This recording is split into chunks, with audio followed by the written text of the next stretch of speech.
Hi YouTube, it's Janelle here. In my previous video, I talked about my meal prep routine, and I had some people comment and say that it was a little bit expensive or on the expensive side because I bought ingredients from Whole Foods, and that for somebody who talks about saving, that I seem to have a little bit of a pricey meal prep routine. And so I just wanted to put up this video to respond to that because I feel like that is a little bit true, but there's a reason why. And so I felt like it was important to kind of give you a little bit of background. So when I was growing up, didn't have a lot of money, didn't have access to healthiest foods around me. And so I was eating a lot of hero sandwiches from the bodega with, deli meats like turkey and ham and things like that. And I was eating a lot of those with a lot of like big, thick Italian bread. And then I was also eating a lot of fried foods because my culture, my family's Dominican. So I was eating a lot of fried tostones. I was eating a lot of chicken, fried chicken, and, rice with just a lot of things that included oil in it. And then when I got a little bit older and went to high school, I started to save up my money and go with my friends after school to McDonald's, to the pizzeria, or to the Chinese food spot where we would get like pork fried rice, chicken wings, and dollar French fries with hot sauce and ketchup. So I want to put that out there because I spent the first 20 years of my life eating things that a lot of people in the world would describe as not so good for you, or like disgusting, or whatever people want to call it. I don't think it's disgusting. I mean, I think that if you're in a certain situation and that's the food around you and that's the culture and that's what you think, is good, then that's what you're going to eat. And that's what I ate for 20 years. And so now that I recently have been more interested in learning about things that are going to make me the best person I can be. So making sure that my financial health is stable, making sure that my mental health is stable, and that my physical health is stable. I recently discovered this documentary, which I'm going to post a link below because it's on YouTube, which I think everybody should watch because it's amazing. This documentary is called Eat, Fast, Live Longer.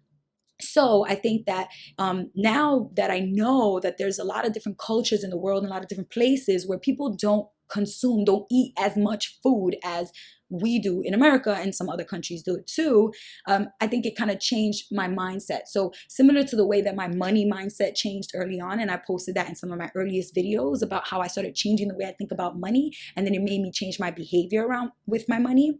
Same thing happened with food. I used to think a certain way about food, like, I'm just gonna get the cheapest, fastest thing, whatever tastes delicious is good to me.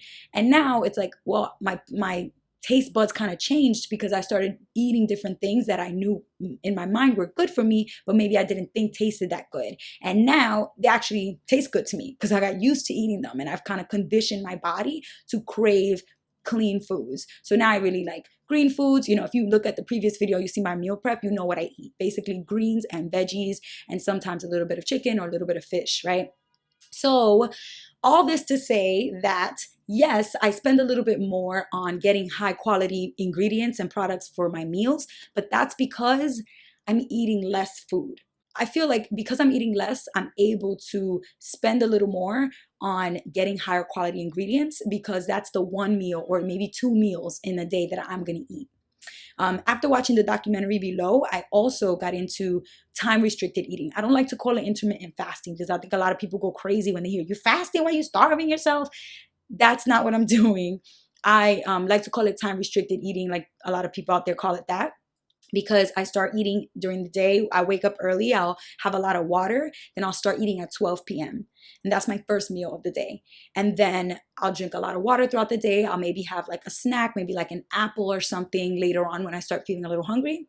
Then I'll drink more water. And then at dinner, like around 7 or 7:30, I'll eat like another full meal.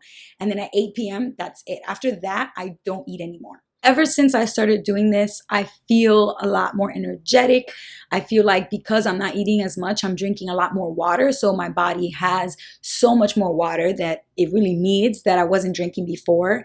And I feel like I'm waking up earlier by myself without my alarm clock, and my body just feels so much better, more fresh. And it gives my digestive system a chance to rest and like really take a break, because before I was eating, as soon as I woke up, I would eat, then I would eat a snack on the way to work. I would have breakfast when I got, to work, or like a second breakfast, and then I would eat a lunch, maybe have a snack again on my way home when I was hungry, then I would eat dinner, and then I would snack again before bed. So I just feel like I was always putting food inside my body, and now it only happens at very strategic times during the day.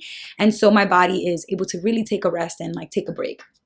Anyway, that is what I wanted to share with you guys, that my budget is in good shape, even though I am spending a little bit more on certain ingredients like red palm oil and pink Himalayan salt and, Whole Foods ingredients or whatever people want to call it. I think it's worth it for me to consume less, but what I am consuming is higher quality, because personally, I feel guilty that I spend 20 years of my life eating a lot of stuff that I don't necessarily eat anymore and wouldn't want to feed. If I had kids, I wouldn't want to give that to my kids. But I ate that because that's what my family ate, that's what my friends ate, that's what my community ate. And so now I'm kind of like, all right, now that I know a little bit better, I need to do better, and I need to help other people learn as well, that there's so much that you're affecting in your body when you eat certain types of foods and certain types of things over and over and over again. It's okay if you have it, in moderation, but when you eat that every day, all the time, it's going to take a toll on your body. So trying to just, again, maintain my financial health, my mental health, and my physical health. I know that some of these topics are a little bit controversial, but again, check out the documentary in the link below and let me know what you think about time restricted eating, or about spending a little bit more to get higher quality foods, but eating a little bit less throughout the day and throughout the week. If you can find it in your heart and in your budget to give me $1 a month, check out my Patreon page. It's linked below in the description box, and go ahead and give this video a thumbs up if you liked it. Share it with somebody who might be interested in this topic. Subscribe by clicking the subscribe button on my page. And if you have any other questions or comments, you can reach out to me at MissBeHelpful@gmail.com. Till next time, peace.